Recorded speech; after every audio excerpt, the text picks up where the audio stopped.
Welcome back to Nightcap Chat, pop culture podcast. Talk all things comic books, video games, movies, TV shows, and more. Today, we're going over a couple of the listener comments on social media and WandaVision episode 3. I'm Blade O'Neill. I'm Ken Brown. I'm Lance O'Neill. And before we dive into it, just want to thank you all for taking the time to listen to Nightcap Chat. Without you, we wouldn't be here. And I think I thanked you all last week for those 5-star reviews on iTunes that came up. But in case I didn't, I'm going to thank you again because I appreciate you doing that. And if you haven't done it yet and you feel so inclined to, I appreciate that as well. So thank you. Yes, thank you guys so much. Appreciate the support. Yeah, it's awesome to see everybody come up to me at the store sometimes and say, hey, I really enjoy what you guys are talking about on Nightcap Chat. And we just want to say we can't keep on doing it without you guys listening. So thanks again for all your support. And speaking of which, we get comments on, YouTube or Facebook, Instagram, whatever. And I picked out a couple that I thought would be fun to talk about this week because they were kind of more interactive. And it would be just a good little topic that will lead us right into WandaVision. But before we go into that, Lance has something to surprise us with. So take it away, Lance. So I don't know if you guys have seen this or heard about this, or the listeners. This came up to me the other day while I was streaming. Somebody mentioned it, and I couldn't believe that it was like a thing. Well, you verified it. Oh, I verified it, yeah. Because it's all of a sudden... I have no idea what he's going to say. So... And did you guys see that KFC is making its own console? What? Like KFC? Like Kentucky Fried Chicken? Kentucky Fried Chicken, KFC. They have their own console, and it keeps your chicken warm. What? Time out. Like, you can put your chicken in it, and it'll, like, keep it warm while you're playing games. And it's able to do, like, 4K, 240 frames. What? I sent a link. Wait a minute, I sent a link and in the Discord. I just couldn't believe it. And to me, it seemed like they were trying to develop something, and they were like, "Man, this thing puts out a lot of heat because of like how like good of a rig it is." And they were like, "Well, instead of trying to get like a cooling system, we'll just say it's like to warm up your chicken because like that's what we're about." And I can't believe like when I looked this up that it's like there's this huge marketing push from KFC about this. There's a website for it. They're even talking about they might have their own controllers. But what it sounds like it's just like going to be a really good PC that you could just put your chicken inside of is basically what it sounds like. It almost looks like an air fryer. Yeah, I pulled this up. Is this something they announced at a CES, but it's just like a concept thing and they're not necessarily going to actually make it? I don't know. There was a bunch of posts recently on their KFC gaming on Twitter about this the console. I don't know why it's a thing or if they're actually going to be selling. People are saying it's going to be like a $2,000 setup if they're going to sell it.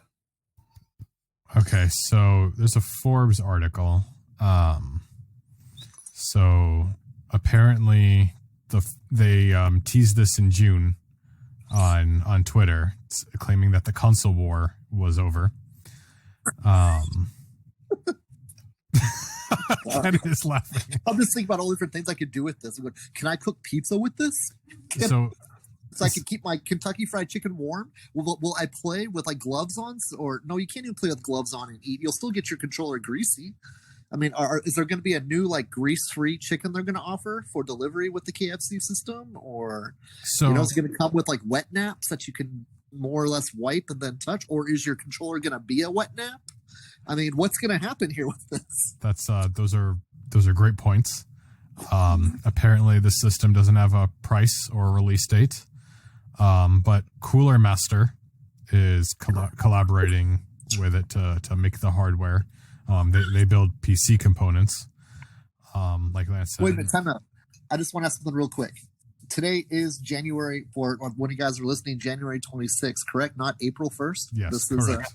Correct. Okay. Just making sure I haven't jumped to the future like I was in a Marty McFly episode or something here. But, I mean, like the console has a Intel Core i9 processor and That's has great. like This sounds like a it has bad COVID terabyte fever dream. SSD drive. It's even VR ready. Yep. VR ready. Yep. I mean, that's crazy. Like the fact that this is KFC is, to me, it's just hilarious. And then they're like, "Oh, it'll keep your chicken warm." Just It's not even salad and go. It's KFC. Here's the the whole thing. Here's the thing, though. I wouldn't call this a console. I would call this a gaming PC that heats up your chicken. Yes, I agree, because they're just calling it a console, but it's not like an Xbox. It's more like it's a PC, because it's not going to have its own. As far as I'm concerned, I don't think it's going to have its own what's it called? Like operating system or like proprietary games. Like it's probably going to run Windows or something. Yeah. Well, wow. You're right. That was really hard to believe, and I It's didn't gonna be believe finger you. smashing good. Yeah, I still had to just Google it just because. Yeah, I don't even know what to say. Finger. Is it going to come in red, white, and black too? Is it going to have like Is it going to come shipped in a bucket? Is it? It's actually. Ken, you're not looking at it? No, let me take a look at it. Too. It's black and bucket shaped. Oh, it is bucket shaped. Yeah, that's even better. It's a bucket shaped computer essentially, and you open up the front of it, and you can. It looks like an air fryer. It looks like an air fryer. It looks like an air fryer. Okay, but you can plug. But it's bucket shaped. It's bucket shaped. That was intentional. I think I don't know where you heat the chicken. I don't know if it's this little tray that you open up or if it's on top. K console. I love it. You see the pictures? Just like the KFC reveals the KF console, a gaming PC with a chicken warmer. Sorry. I guess I shouldn't laugh at it. You know what? Sony got into PlayStations and probably would have said, Sony's doing video games? Ah! And look where they are now. So who knows? I mean, Pepsi and fast food and KFC said, we're onto something here. I just want to know, like, seriously, it sounds like this was like a COVID fever dream. Like that someone was at a marketing meeting. Yeah. And they didn't realize they had COVID yet. And during the marketing meeting, he decided to pitch this as a dream he had while in the early stages of COVID. With all due respect to anybody experiencing COVID or has experienced COVID, this is just something that does not just come in normal thought processes. Oh yeah, 100%.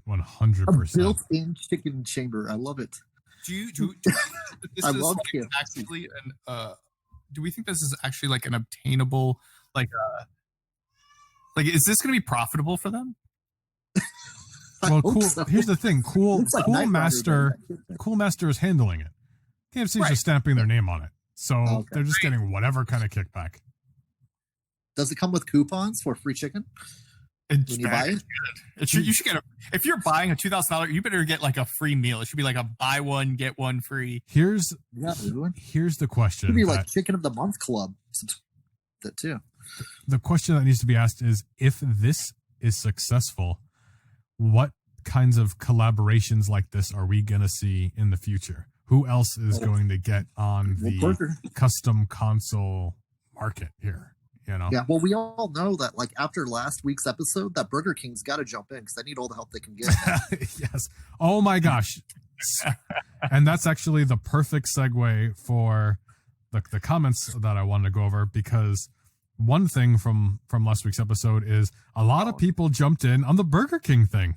And everyone was like, oh, I love Burger King. Everyone was like, no, what do you mean? No, Steve, me too. Yeah. And there was one of the memes we received. It had Thanos like beating, like as Burger King like beating down Ronald McDonald or something. There was Burger King love amongst our listeners. Well, that just proves that they should be the next one to do a system, because you can have your Whopper of a game system. And, Burger King is probably a lot easier to play games with than Kentucky Fried Chicken. So I could see Burger King, taking over that console fast food market pretty. Yeah, you just make the console look like a big crown. Oh, I mean, that would just look of itself, Mm-hmm. It could be the king of systems. I feel so. I don't know what to say. I'm speechless. I don't know. Maybe it's maybe Burger King was listening and they're making them say that. I don't know if I buy it. I don't know. Yeah, dude. Well, Mr. King himself probably is listening to the show, and sending out coupons to all of the people that are, supporters of the King to make sure that we don't, decrease sales for them because of our listenership being so dedicated to them, which is really cool. Thank you for encouraging response to our listenership, because our high impact listenership is probably making sure Burger King sales drop pretty drastically right now. No, I wouldn't want to contribute to that for sure. I don't want to see anyone struggle, even if I don't eat their burgers. Or their French fries for that matter, because they're garbage. I do respect Burger King for flame broiling their stuff rather than frying it for all these years. That some other fast food chains with their burgers have done is put them under heat lamps and just hoping that we're getting a fresh burger when we go through and get it. But Burger King is the home of the flame broiled Whopper, which is at least fresher than burgers we probably get in the market. I mean, I gotta say, In-N-Out's probably the freshest of the fast food burgers. Would you say, or what is probably the freshest of the fast food burgers in the marketplace? I don't know. To me, it depends on what you're classifying as like the freshest as fast food. Because like to me, Steak and Shake and Five Guys, depending on where you are better burgers. But I don't know if you're necessarily calling them fast food. I think Five Guys qualifies as fast food, I think they're one of the better burgers. They're pretty fresh. In-N-Out, I don't want to lose more viewership, but In-N-Out is so overrated. And if it wasn't like $2 a burger, like I wouldn't even eat there. Yeah, I agree. I think so. In-N-Out's overrated 100%. They're still a good burger, though. Yes. Don't get me wrong. Yes. That's why I want to make sure everyone understands. Like, it's just way overhyped. Everyone's like, it's like a 10. It's not a 10. It's like maybe like an 8 or a 7, especially for the price. But it ain't a 10. Yeah. No, don't get me wrong. I'd rather have an In-N-Out than a McDonald's or a Wendy's, or it's better than a Sonic and all that stuff. But it's not a Five Guys or a Shake Shack, Steak and Shake, Smash Burger, right? But yeah, I'd agree with that. And Five Guys has the opposite problem. They're overpriced for what you get, even though it's delicious. Yeah, and I think it also depends on where you go, because I've gotten a couple of Five Guys that were just, I mean, it does depend on, sometimes you just go to certain fast food areas and it just, whoever's running it doesn't do a good job. But I've gotten there and been disappointed. But when I was in New York, I was like never disappointed by Five Guys. Yeah, I mean, so Five Guys Burgers is definitely one of the premium burgers in town for sure here, Phoenix locally.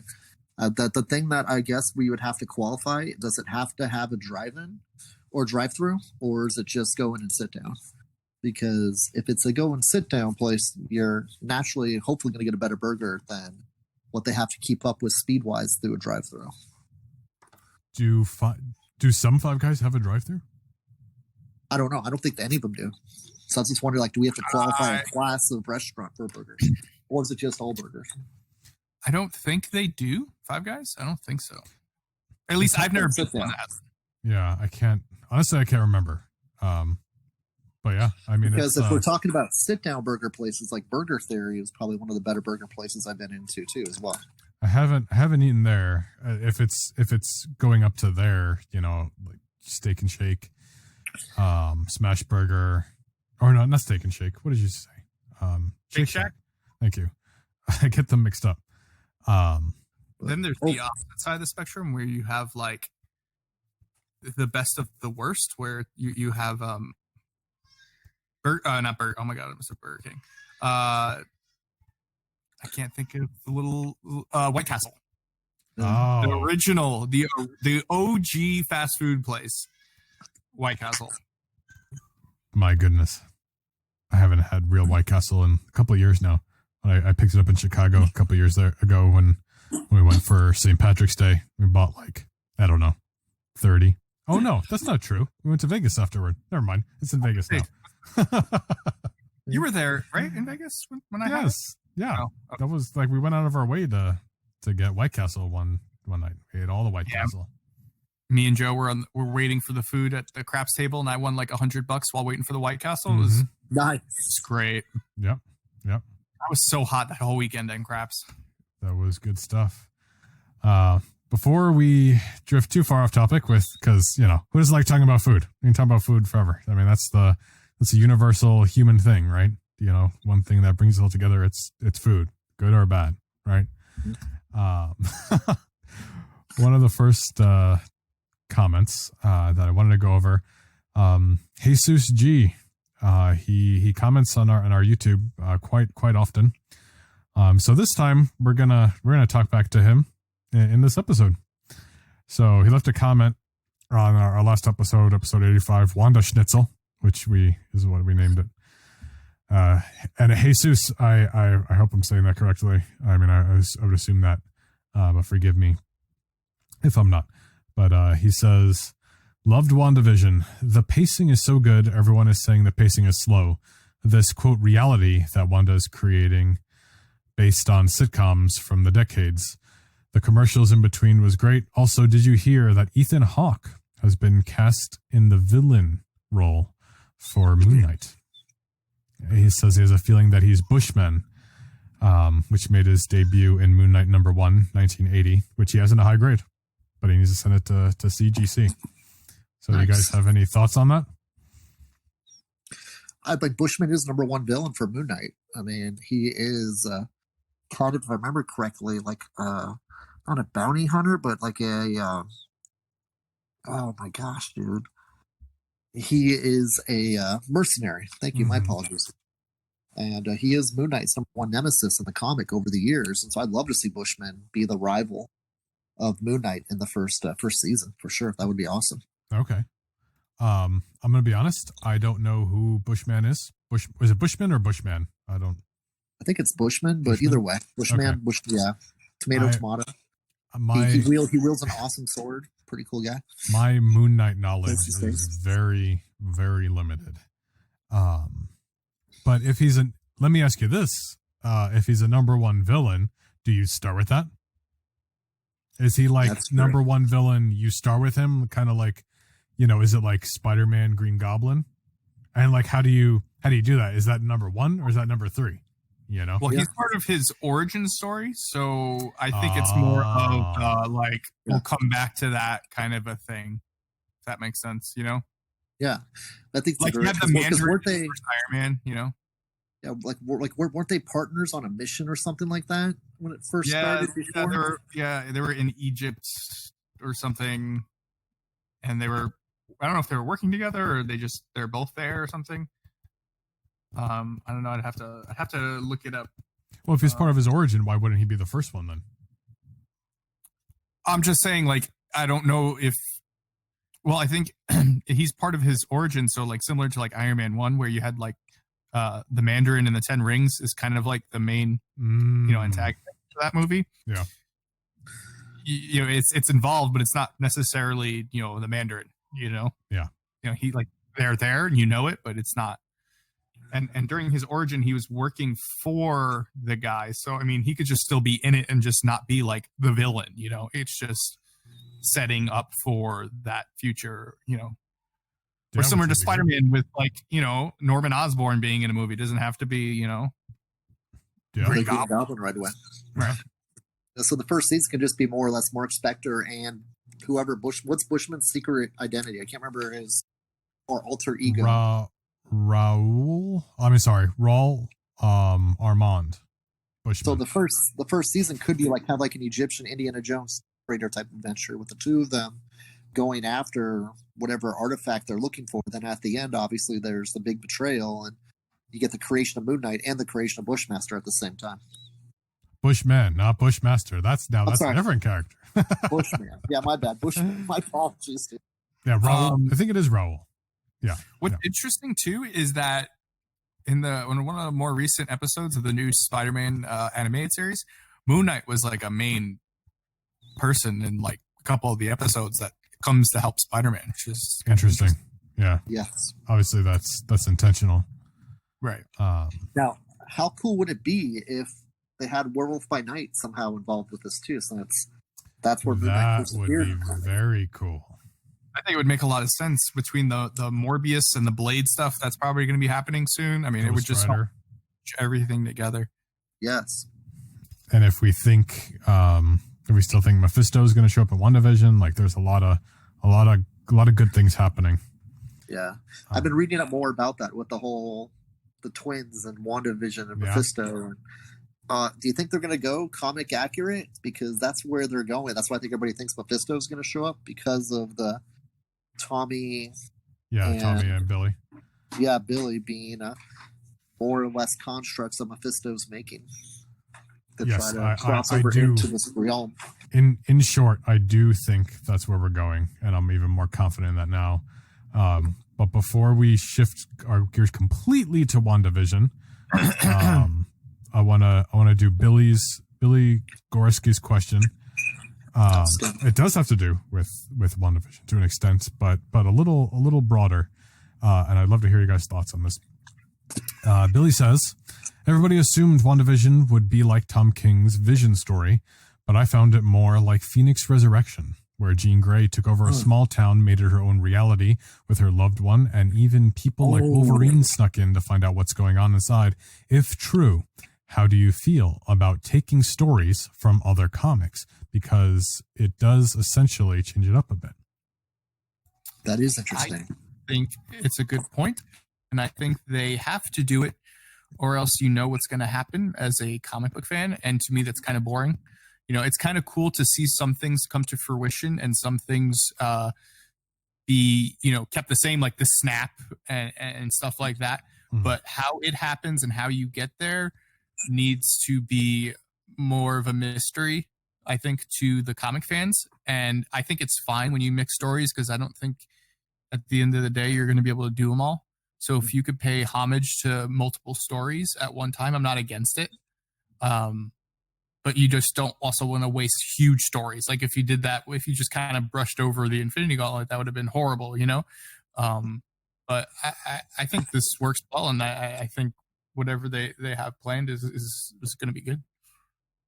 Yeah, that's a really brilliant insight. I mean, I didn't even put 2 and 2 together on that, but that is a super, super good connection of the Jean Grey storyline of where she was kind of in a little pocket reality of herself, and trying to more or less get back to the way things are more simple and innocent.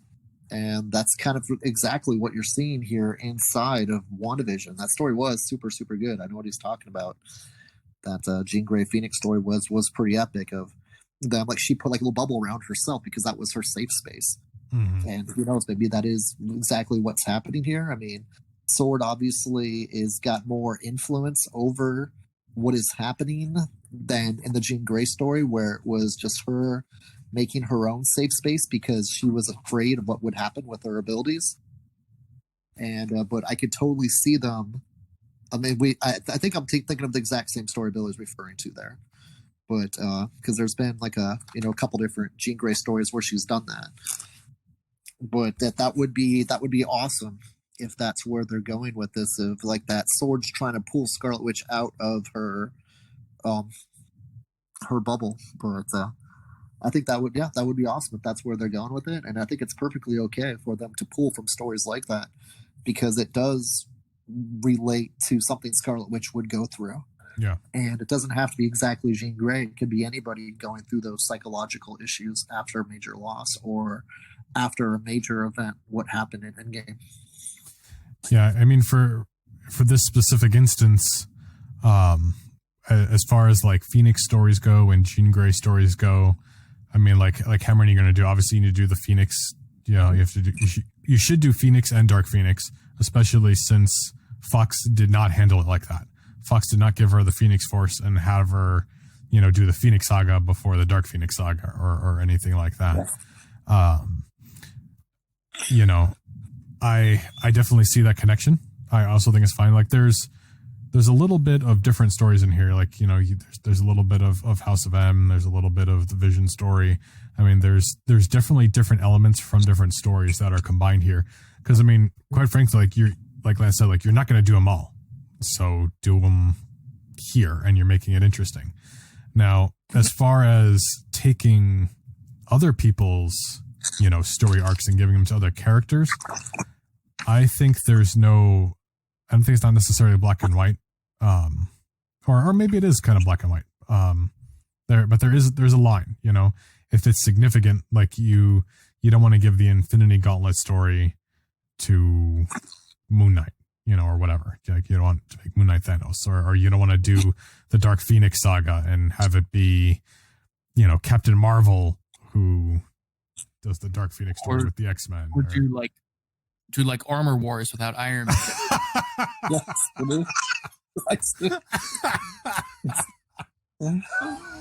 I should have known that was coming. Oh my goodness. That's not a bad point. I don't think I can argue with that. I think it's, it's kind of cool to see little variations because this is an alternate universe, right? This is one of the realities. This isn't the 616 universe. This is the Marvel Cinematic Universe. It pulls from, it's based on stories, within the 616, within the Ultimate Universe.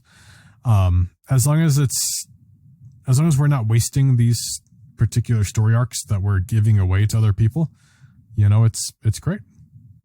Yes. I mean, yeah.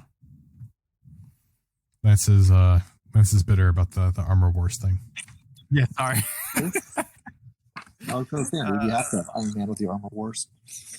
I had to just throw that in there. I was just thinking as he was saying, listing them all off. I'm like, yeah, here we go. Yeah, I do have to agree with that.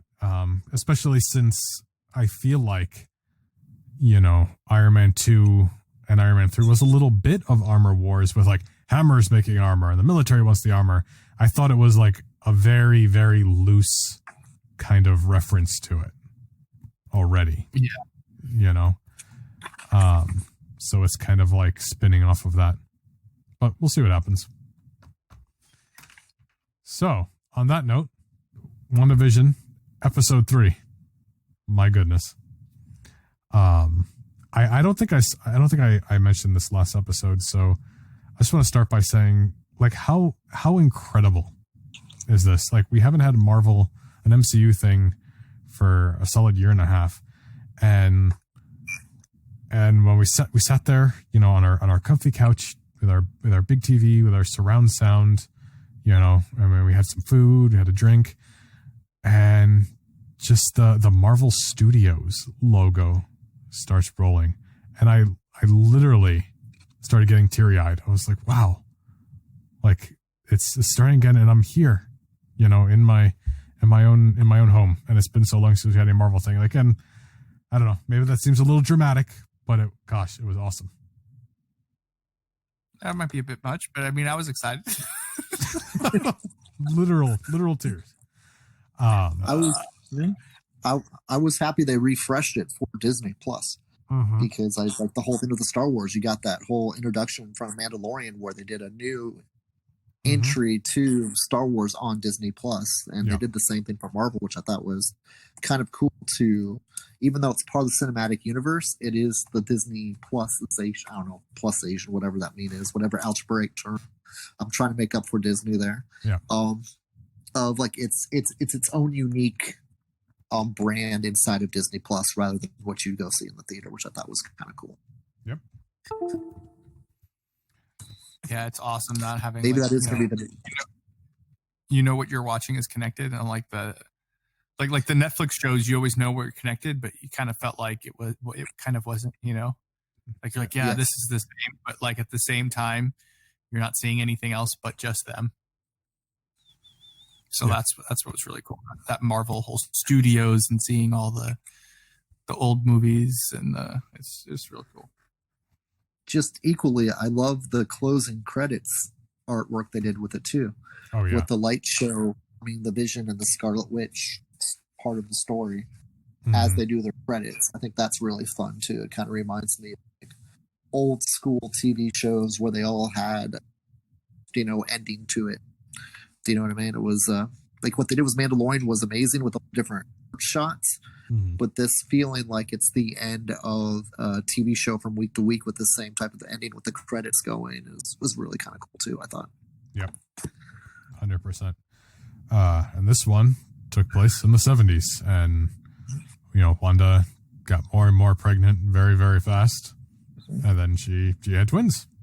That was the premise there. But reality is kind of starting to fall apart more here. I didn't expect the neighbors to start kind of realize what's happening, because Agnes was talking to, oh gosh, what's his name? The neighbor, and he started cutting through the wall. That was hilarious. Well, what more that than symbolism too? Wait, what? I think that symbolism too. Yeah. To what? What do you? That reality. The reality is starting to cut through. It's starting to break apart. I saw somebody comment this on social media. I was like, what if he's like cutting through with a chainsaw like that because that guy is Grim Reaper? Ooh, that's interesting. Because he's got that big scythe. I don't know, or at least just symbolizing Grim Reaper. Why not? Yeah, I was thinking, like the fabric's starting to unravel a little bit, but maybe not. Yeah, that's even cooler if it being the Grim Reaper with his little saber sword. And a lot of people accused Agnes of being Agatha Harkness, right? Which I get that, but I just kind of like looking at everything again.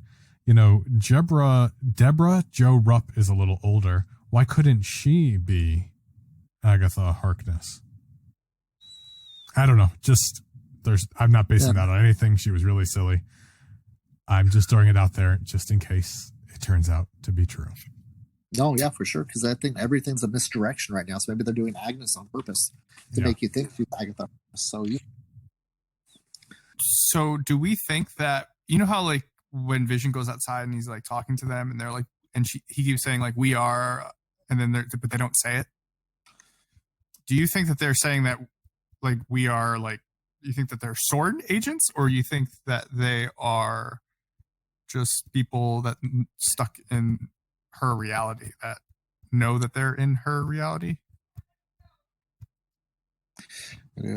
I think they're more in tune with what's going on than the Vision is. Yeah. And Vision's kind of like, maybe real.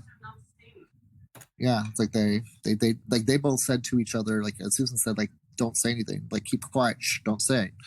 Do you know what I mean? And I don't know if that is, once again, like if people referred this to kind of like Legion a little bit, like where Scarlet Witch is in control of everybody inside of this scenario, and where Scarlet Witch even, do you know what I mean, is trying to get them not to say anything. Do you know what I mean? Which is weird. Like it's almost denial to herself. Like, oh crap, he's figuring it out. Do you know what I mean? No, wait, stop. Don't say anything. Don't say anything. Do you know what I mean? Where it's everything inside of this is Scarlet Witch's imagination, not just the Vision. Do you know what I mean? But the whole world is a complete figment of her imagination.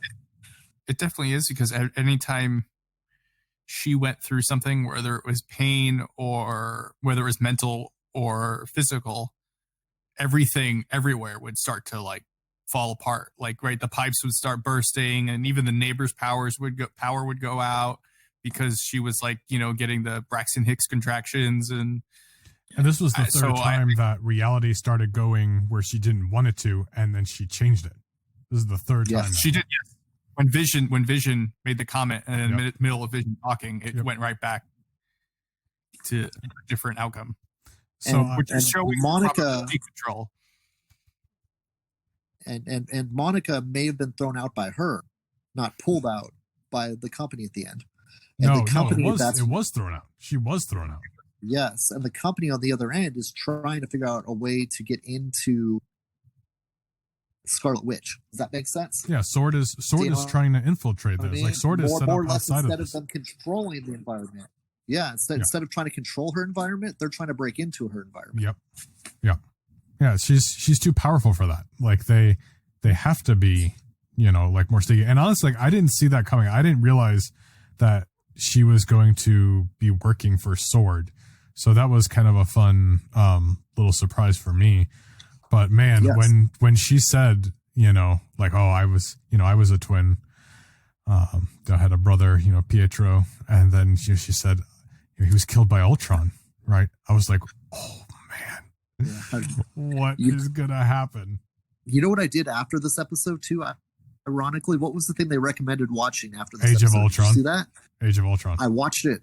Yeah. Did you watch it again afterwards? No, but honestly, like it's been like for some reason, like it's like on TV or it's on over here, and like there's so many Easter eggs in that movie. We talked about it before in previous episodes. Yep. But there was something that stood out to me when I watched it again after watching that episode. Okay. Yeah. During the movie, well, first, like during the third episode of WandaVision, what happened to the mobile she had for the baby crib? What was that? The butterflies. And they flew out the window, right? Yep. Okay. I was watching Age of Ultron, and when they're at Bartran's house, remember his farmhouse? Yeah. Okay. The daughter drew pictures, and Bruce Banner looked at the picture, and the picture was of a butterfly, and he got the epiphany to how to make Vision active. What? And so I don't want to say like this is like, an epiphany I just saw, by watching this after watching that episode. And I just thought it was so ironic. I'm going, you know what? This is something to do with that episode of WandaVision.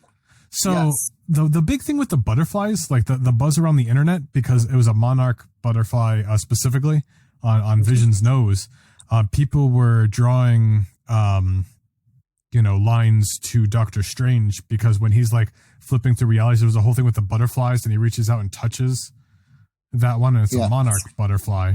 So that's crazy. Yours has, I think, more of a connection to Vision specifically. That's because crazy. Banner, when he saw that butterfly, he knew exactly what needed to be done to make the robot or the synthetic version that Ultron wanted to become, to make Vision become active. And then him and Thor got together, and how did they activate Vision? Vision was powered by an Asgardian lightning strike. Yeah. And so technically they didn't understand how that worked, but it did. And they just went with it in the Age of Ultron movie. But technically, I would say Sword or Scarlet Witch doesn't know that, and they're trying to figure out how to resurrect the Vision. Huh. Or they're playing through. And the whole thing is like they're going through history, and Scarlet Witch is dealing with history in ways of thinking in terms of television. And she's trying to rewind in her mind to that moment to try to figure out, how do we bring Vision back? So you don't think Vision is actually alive in this? Is that what you're saying? I think they're trying to recreate a new Vision, and they're trying to find, how did they give it the life source that happened inside Age of Ultron? Interesting. I agree, and I only agree because at one point in one of the trailers, I don't remember who it was, but someone goes, "You're dead" to Vision. Like yeah, as Agnes. Right. So like he died, and you would think that it would be a known thing that if they brought him back. Oh my gosh. What if all right, I'm answering your question now from like 15 minutes ago. You're saying we are. What if in that scene it's Vision asking like, what were you saying? Like, what were you saying? Like, we are dead, and you are too. Like, what if like all these people are dead? That's crazy. Yes, that'd be crazy. Come on. Mm-hmm. Oh man, because they're all from different points of history. That would almost be limbo then. That'd be what? Limbo? Where should be like limbo, in limbo. Yes. They'd be dead and not in hell. But that could also explain Mephisto's role in like, why aren't people dead? They're in like this reality that isn't like where they should be. Because they're dead. Oh man. It's just, gosh, can I just say like I don't know if any of the other Disney Plus shows are going to be able to engage us all in this level of conversation, because it's like this mystery, and we're trying to like pick things from the comics and figure out what they're trying to do. It's incredible. Yes. Well, and I also think like one of our I don't remember who's the one that pointed it out. Blade, you'd remember one of the listeners who commented saying that, they pull stories from here and there. That's kind of what they've always done. And I think that's why, you do think like I just mentioned Limbo. Like that's not Scarlet Witch's story, or she doesn't. That's more of a magic thing, right? Limbo. So not saying the Soul Sword's going to be there, but it could be a setup for it, like you said, or it could be a setup for magic. Period. Like, what if magic's actually going to end up coming out of this? That would be great because of Scarlet. I would love that. Whatever you can. So it's like that.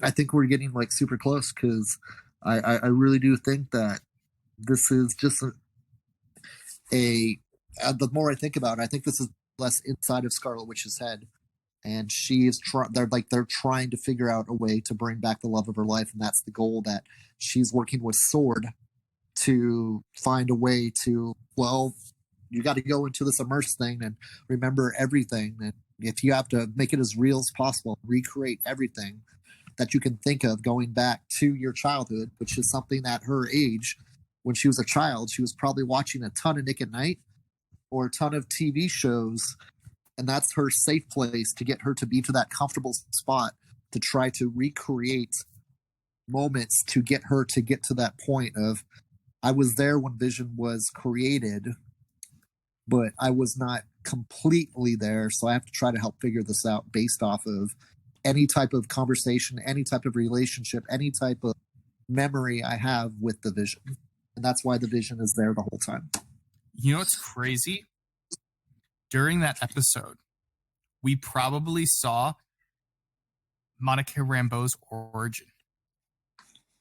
Why? Because her origin story was she was trying to prevent the creation of a dangerous weapon, and she was exposed to extra dimensional energy, and that's how she got her powers. And what else would Wanda shooting her through out of that reality be but extra dimensional energy? Absolutely. She's probably now Photon as she left the thing. I didn't even Otherwise think about that. So now she's crazy. Power. So it's her origin story there too. Wasn't she like wasn't like a power wave like go over her body while she was being when she was laying on the ground? And didn't it like highlight her eyes? Or am I just kind of making stuff up now? No, I don't know if it highlighted her eyes, but there was like this red like aura around her when flying through the sky. Wow. But I mean, extra dimensional energy. I mean, that sounds like basically what Wanda would shoot you out with, to get out of that reality or whatever it is. That's awesome. If that's true, I love that. It's really fun when Marvel does that. Like, I kind of like, we kind of got part of Black Panther's origin within Civil War, right? With the building exploding and T'Chaka dying, that's a big part of his origin, becoming Black Panther, right? So it's cool when you're not just doing story, but they're a little more interconnected like that. Another one of the things, and it might have been obvious, and maybe we all saw it coming because we saw the twins in the trailer, we saw her pregnant in the trailer, but they did go ahead and do the twins are named Tommy and Billy, who are of course Speed and Wiccan, right? Wiccan, yeah. So that's cool. The question is, do they end up dying, or how much are they going to stick to? Well, I think Ken might know better, but I thought I read somewhere that it's from an alternate reality in the future, right? Isn't that where Wiccan came from and stuff? Yes, it's from an alternate reality of the future. It is funny that you say that though, because I've also been doing some digging too on the Avengers West Coast storyline. Where it revealed that Mephisto person that created the twins. Yes. That's exactly what I was getting at. That's what I've been saying like the last couple episodes. Master Pandemonium tried absorbing, I guess, the twins. Oh. But it was actually something that Agatha Harkness helped them defeat Mephisto. And more or less, by defeating Mephisto, they had to more or less take the twins from. And let me see if I can get into this here too. Wow, man, dude, I don't know. This is boring reading it right from the book. Yeah, but Agatha Harkness explained what happened to Wanda during that whole situation there. And do you want me to read it off, or should I not? What is it? Is it a comic book? Yes.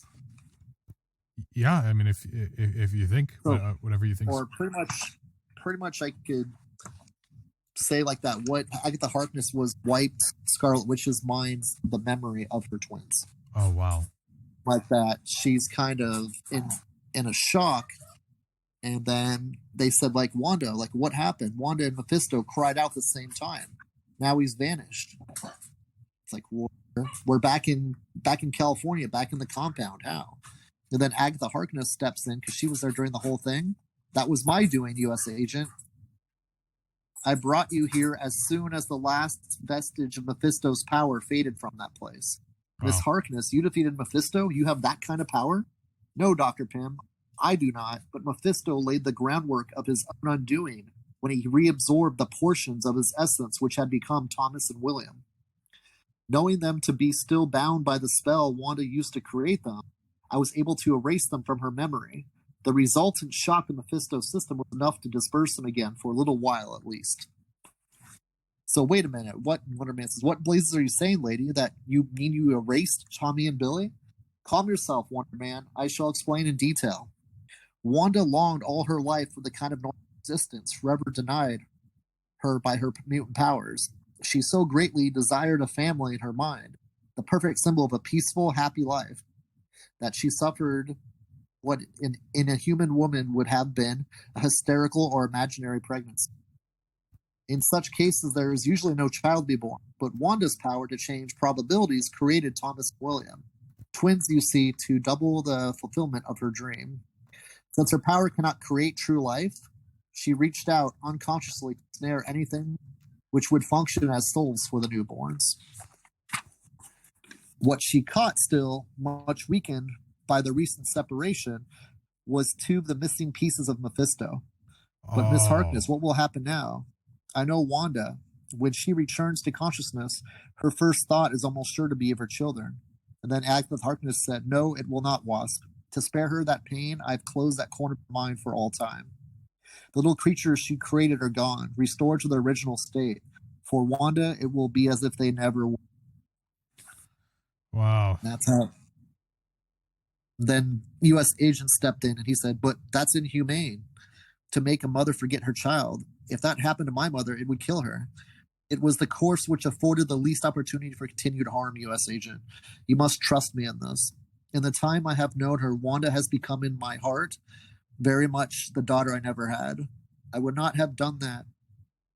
I would have not done what I did if there were any other way. Now, take her to her own quarters, Wonder Man. Let her sleep awaiting the restoration of the vision. That's how it ended. Wow.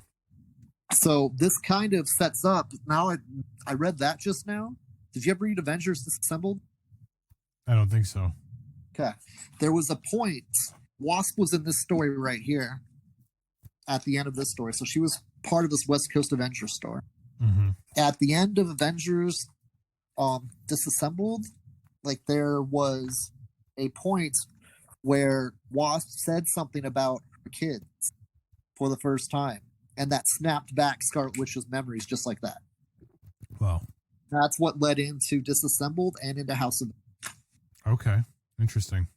And so it's interesting because I never read this until just today in this Avengers West Coast that Agatha Harkness was one that helped them defeat Mephisto by Morris getting Mephisto to be so, trying to channel himself into the realm again through the twins. Yeah.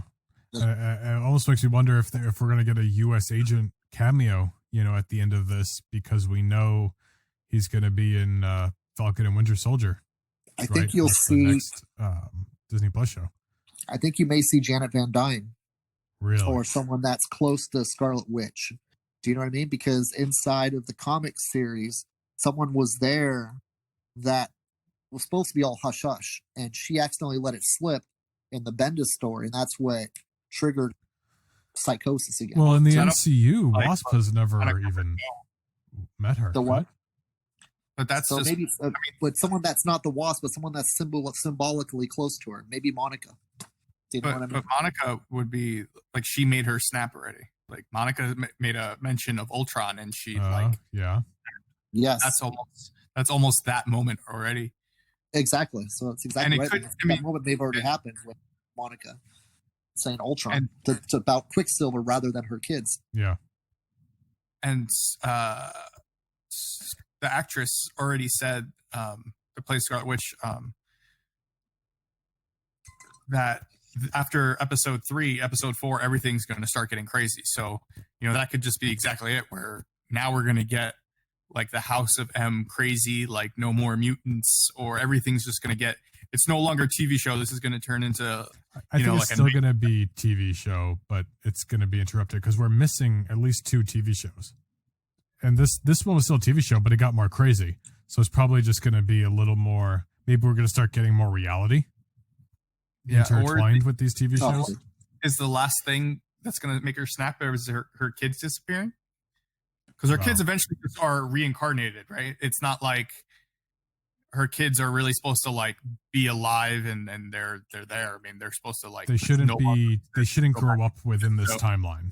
Right. Yes. Mephisto is going to have to reappear when they disappear or something, and the whole thing's going to go to crap. And then that's probably going to lead into Doctor Strange, madness, and maybe the Loki show too, depending on where Loki goes and all the realities. Wow. Well, I guess we'll see. Any other thoughts before we wrap this up? That's good stuff. Because it's funny, on the cover of this Avengers West Coast 52, Master Pandemonium reveals the untold secrets of his origin and the shocking truth about the Scarlet Witch's children. Wow. The cover of this book. So that's a spec book people should be looking at really quickly here before it blows up. But I think that's about all the time we have for today. Let us know your thoughts on WandaVision episode 3, wherever. You follow us on social media, Facebook, Instagram, Twitter. Did you like the episode? Did we not catch something that you think we maybe should have went over? But we appreciate you all taking the time to listen, like, share, subscribe. Like I said before, got some cool things coming up. Be on the lookout for that. Ken? Dude, thanks for listening again, as always, you guys. Dude. We're at Drawn to Comics at drawntocomics.com, Facebook and Instagram, and we are going to be doing let's get this closer to February before I do the announcement, where we are going to be bringing back our For Love of Comics for the week of Valentine's Day. So we'll be doing 25% off different brands of comics all during that week. So just give you guys a little quick early heads up on that. Oh, yes. And you can catch me on Twitch, Twitter, and Instagram at Tales of Lance, or on Twitter and Instagram at Lance's Crystal Ball, because I made a second one just for fun. And Nightcap Chat is on Facebook and Twitter at Nightcap Chat, and Instagram at Nightcap_chat. If you do enjoy Nightcap Chat, if you leave reviews wherever you listen to Nightcap Chat on any of your favorite podcast platforms, we would greatly, greatly appreciate it. But thank you all for listening. We love you. Be safe, and we will catch you all next week. Have a good week. Thank you for listening, everybody.